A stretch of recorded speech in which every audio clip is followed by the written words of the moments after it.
kabuntagon nga hayag ang kahayag.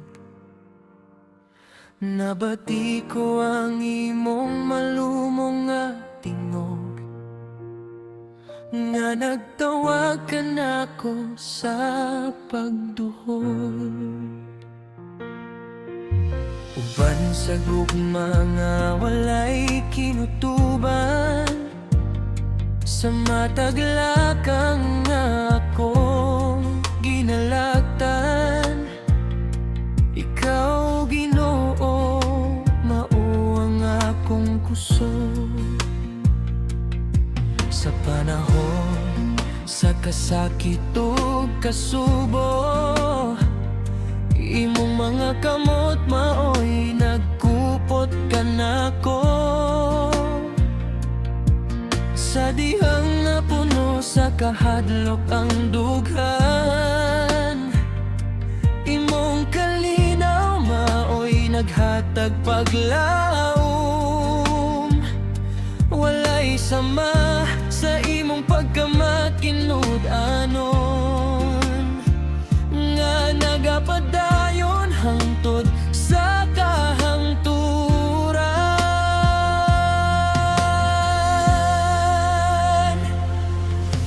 Ginoo, gihigugma ko ikaw sa tibuok kong kinabuhi. Ikaw ang rason sa akong pag-awit ug pagdaig. Sa adlaw ug gabi, ikaw akong pasidunggan. Kayang imong gugma dili gayud mapakyas. Ikaw ang dalangpan sa matag kalisdanan. Ikaw ang kusog sa akong kaluya. Hangtod sa kahangturan, magapabilin kang matinud-anon. Pusa akong ihalad, kanimo ang tanan.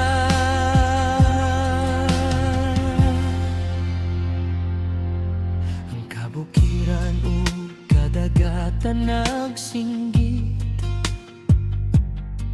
nga ikaw ang magbubuhat sa tanan. Ang kahanginan nag-awit sa imong dungog, ug ang mga bituon nagpasidungog kanimo. Sa matag butang nga akong makita, nagapadayag sa imong dakong gugma.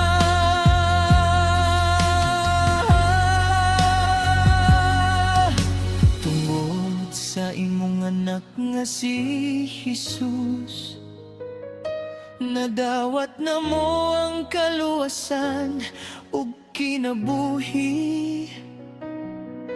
Ang sala na buntog pinaagi sa krus, ug ang kadaugan nahimong among bahin. Busa sa tibuok kong kasing-kasing, ako magadayeg ug mosimba kanimo.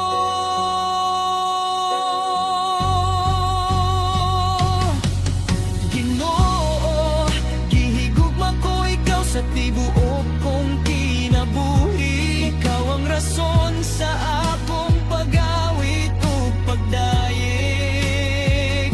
Sa adlaw ug gabi, ikaw akong pasidunggan. Kayang imong gugma dili gayud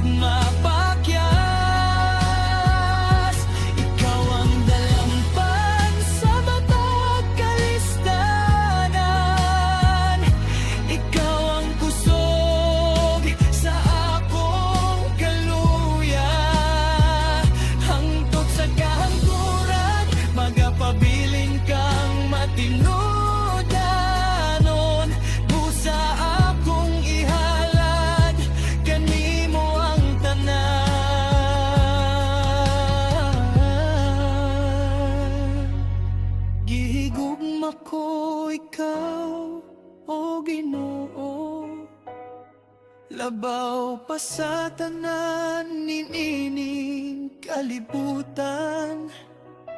Ang akong kasing-kasing imo nang di pa nag-iya. Ug kanimo lamang ang akong